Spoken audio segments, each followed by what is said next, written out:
Hi folks, Seth Leapson here. Thanks for watching my monologue. In these uncertain times, you may be thinking about personal protection. If you are, I urge you to visit my friends at Guns Etc. They'll help you find the perfect protection for yourself and your family, and they can even teach you how to use it.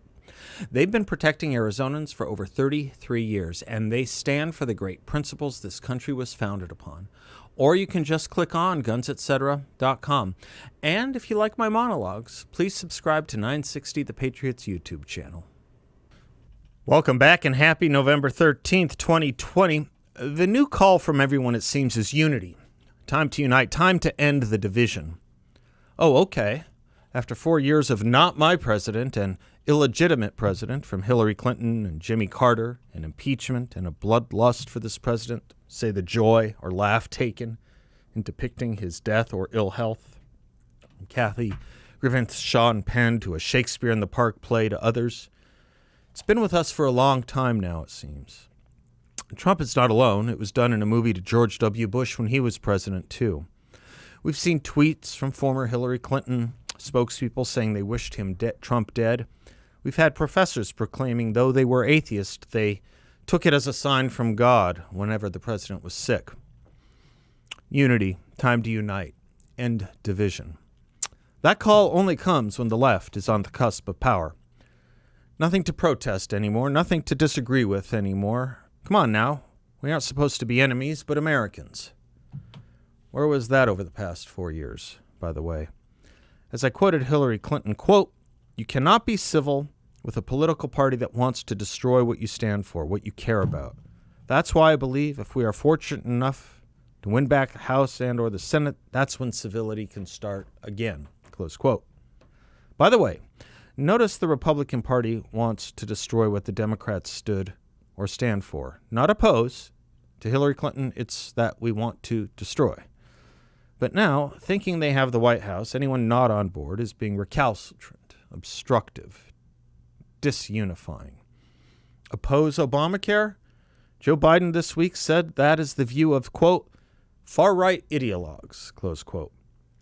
That is, so far as I know, almost every Republican. So every Republican is a far-right ideologue, not, as he said, just an American who has opposing views. But who are the great dividers in America after all? Who are the disuniters? If you wondered why Barack Obama, so silent for the past 4 years, is all of a sudden back in the news, I don't think it was to help Joe Biden. After all, he endorsed him late and let it be known by leaking to others that Joe was not his guy. But I think now we see why Mr. Obama is back in the news. He has a new major book. His autobiography is coming out. Excerpts are being released here and there, and the one this morning has Mr. Obama writing this, quote, "Millions of Americans were spooked by a black man in the White House," close quote, and Donald Trump was, quote, "an elixir to their racial anxiety," close quote. This reminded me of what Van Jones said on CNN the night of the election 4 years ago, that it was a white lash. Now, how in the world can one say millions of Americans were spooked by a black man in the White House because Donald Trump was elected president?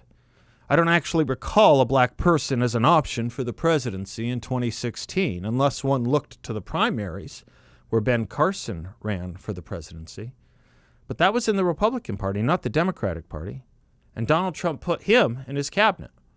What could Barack Obama then possibly mean or claim to know that millions of Americans were spooked by a black man in the White House? Was there some amendment to the Constitution I didn't see that allowed Barack Obama to run for a third term, but for the racists supporting Donald Trump prevented it? I think what we're seeing is what we've spoken about before, and it is compounded by what Barack Obama wrote in his book, excerpted in The Atlantic this week. Barack Obama was not sure, he said, or wrote, about the myth of America. He said whether we were a great country in tune with our lofty founding rhetoric, the jury was still out on that. We'll come back to that. But then he wrote this, quote, "He will know when we see if we can do what no other nation has ever done, to see if we can actually live up to the meaning of our creed. The jury's still out. I'm encouraged by the record-setting number of Americans who turned out to vote and have an abiding trust in Joe Biden and Kamala Harris in their character and capacity to do what is right." Close quote. So again, America's greatness and commitment to the truth of its founding is based on whether we vote for a Democrat or not. So what we are seeing is a total amnesia of that which Barack Obama used to say and stand for. No red America, no blue America. That's what he used to say. Red Americans living in blue states, blue Americans living in red states. That's what he used to talk about. Total amnesia over nearly all white states like Iowa, twice voting him in for president. Total amnesia over hundreds of counties that voted for him and also for Donald Trump, as if they only realized Barack Obama was a black man in 2016, but not in 2008 or 2012.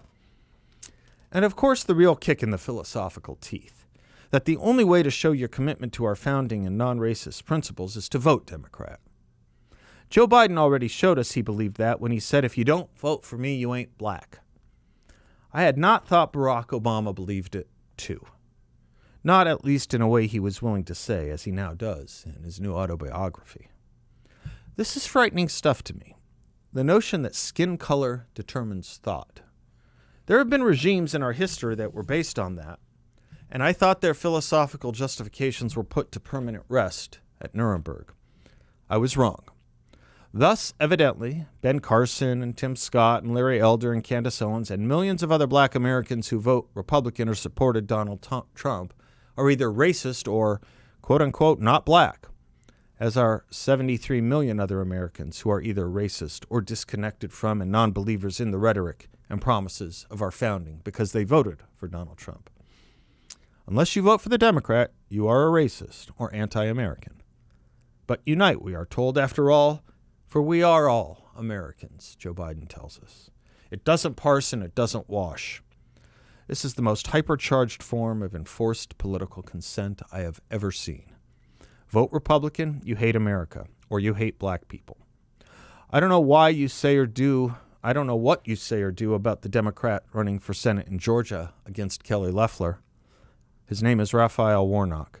He praised Jeremiah Wright for saying GD America and America had it coming on 9/11. He put it this way back then, quote, "We celebrate Reverend Wright in the same way that we celebrate the truth-telling tradition of the black church, which when preachers tell the truth very often makes people uncomfortable," close quote. So Jeremiah Wright was speaking the truth. Now then, Mr. Obama, you ultimately denounced Jeremiah Wright. You did it late, and I think for political experience, but you did do it. Would a vote for someone who thinks that Jeremiah Wright said about America is true, namely Mr. Warnock, would a vote for him help diminish or expand upon and improve America's commitment to racial justice? We know the answer already. Sort of. It's not the color of skin that matters when you are a Republican. We did not, after all, see Barack Obama campaigning for Tim Scott or Ben Carson, and he never will. It's that the color of skin mandates you vote Democrat, and people like Scott and Carson are, as Biden put it, simply voting or ideological betrayers of their race. After all, how else is it okay to see a Democratic governor escape penalty and critique having dressed in a KKK costume, or for Robert Byrd to have been a hero to the Democrats and the Democratic Party leader in the Senate? Barry Goldwater could desegregate Phoenix Sky Harbor and help found the NAACP in Arizona, but nonetheless he was of a sudden preaching the politics of Mein Kampf when he ran for president, as the San Francisco mayor put it back then, and as so many other columnists would echo. I think the Democrats are scared. I do. One usually runs to race and racialism and scapegoating out of fear or paranoia.